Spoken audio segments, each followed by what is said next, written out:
Well, frankly,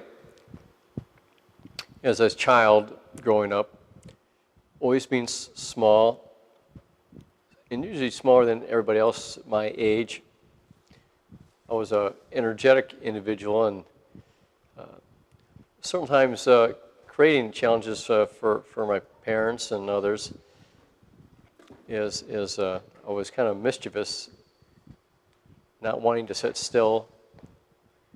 Kind of always, somebody would turn their head, I'd probably be into something. And that something's probably something I shouldn't be. And there wasn't any labels so much as there are today. So there wasn't anything of any diagnosis of being attention deficit disorder. But some people sometimes would say I have a lot of energy or maybe a little bit hyper. Was something uncommon, and certainly had a short attention span.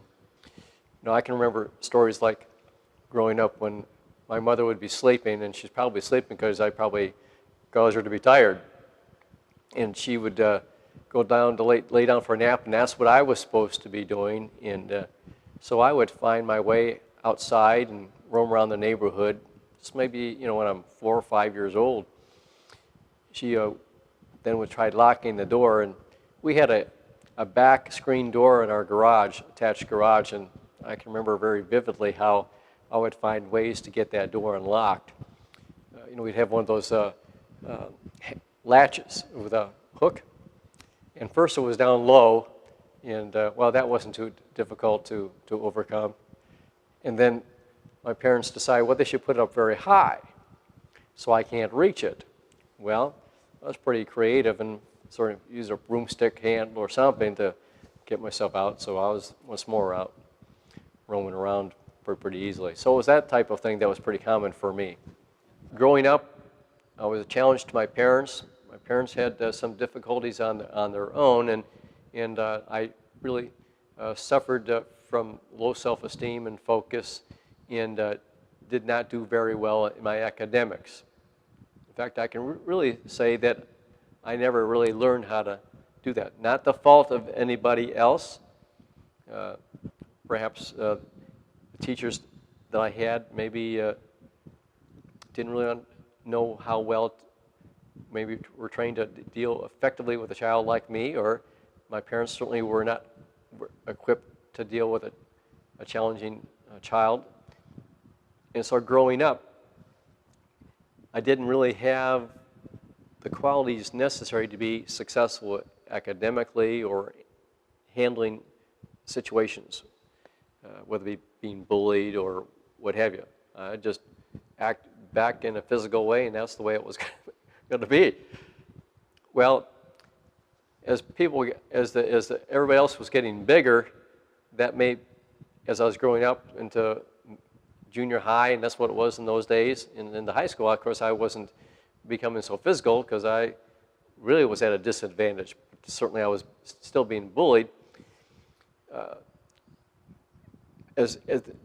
During those times and moving into high school was a very interesting time. It was kind of the, I don't know, for lack of better words, the hippie era. It was Woodstock. Everything was anti-authority, and I easily fell right into that because that was me.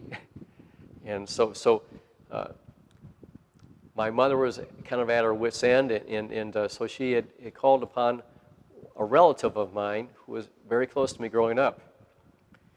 And he encouraged me when I went to stay with him. And it was frequent that I would, over summers, stay in Western PA with some family. And but that summer, I was asked to go over there the entire summer because my mother wasn't sure what to do with me, and was concerned that I was going down the wrong path, which I was.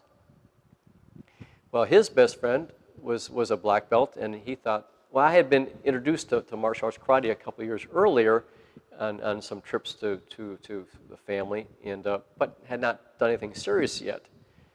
Well, at this time when I was staying this summer, he thought this would really be good for Jeff. Teach him respect, a little discipline would be a very helpful item. And so I was, of course, against the idea completely. it was something that might be good for me, so I certainly didn't want any part of that. So it took them about half the summer to persuade me to even take a look at it. And I can remember that first day, that first lesson, like it was yesterday. And this goes back nearly 50 years ago. And there was so I came into the facility, and there's a big gymnasium area, and the instructor was best friends with my cousin at the time. They grew up together. And by the way, my cousin was looked after by my father when my cousin was growing up. So my cousin, I think, felt an affinity to want to be helpful to me growing up. So the first lesson, this young girl who was about my age, who was even smaller than me, was her task to show me how things work, how to give me my first lesson. And I can remember vividly how she put her little knuckles on my chest. She's not trying to hurt me, but putting those knuckles on my chest to say, well, here's how we punch, and it's going to work like this. And I thought to myself, wow, that little thing, she's got that much power in something. If she can do this, I can do this. Because really, part of that not wanting to do something like this was the fear of that unknown, that, really, can I do this? Martial arts were a little bit foreign then. It was a little kind of mystic, and there weren't a whole lot of people doing it in those days. There weren't martial arts schools in communities like there are today. And I can remember thinking, wow, there may be something to this. And I wanted to do it and grab onto it. And then once that started happening, it just kind of evolved, and I learned how to believe in myself. It was just because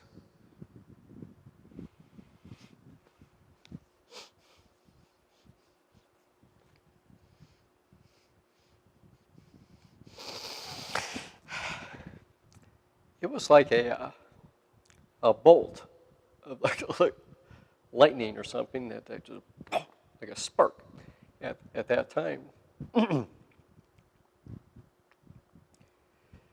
It was like a spark that said, there's something to this.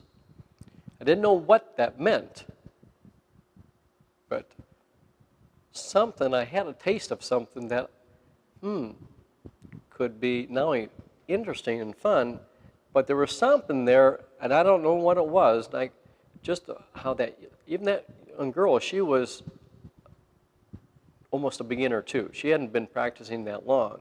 She had probably been there less than 6 months herself, and her task was to show me my first lesson. But yet, even how she carried herself was different. Now, granted, anybody could say, well, they're confident. They were confident anyway. But I can guarantee you that a young lady of her stature, of that size,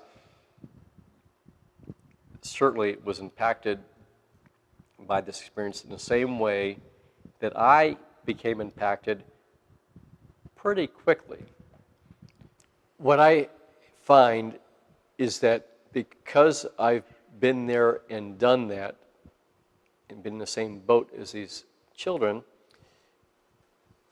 that I relate well with them because I see myself right in their face as they are looking at me.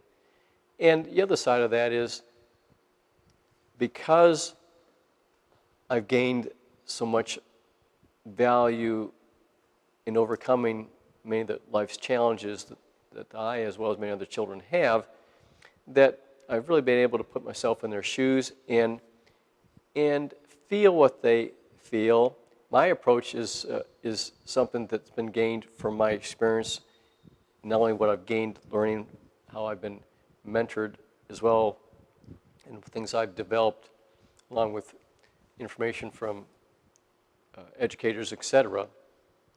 We try to tailor it, we tailor it then to each individual child, thereby assuring greater success of overcoming whatever that obstacle or obstacles are that they face and that could be true whether at home, at school, and generally it's probably everywhere that they are. Today we see a lot of children who have similarities to how I was growing up. I think today, as each decade has gone past, we see a greater percentage of those children than ever before. And I don't think, honestly, that is more people are coming to us purely for that reason. I think there's just more of those children today than there were before.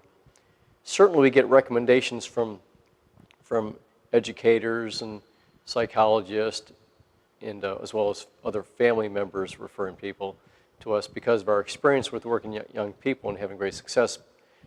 But I think there's also a greater trend in the numbers of children who suffer some same types of challenges that I did growing up.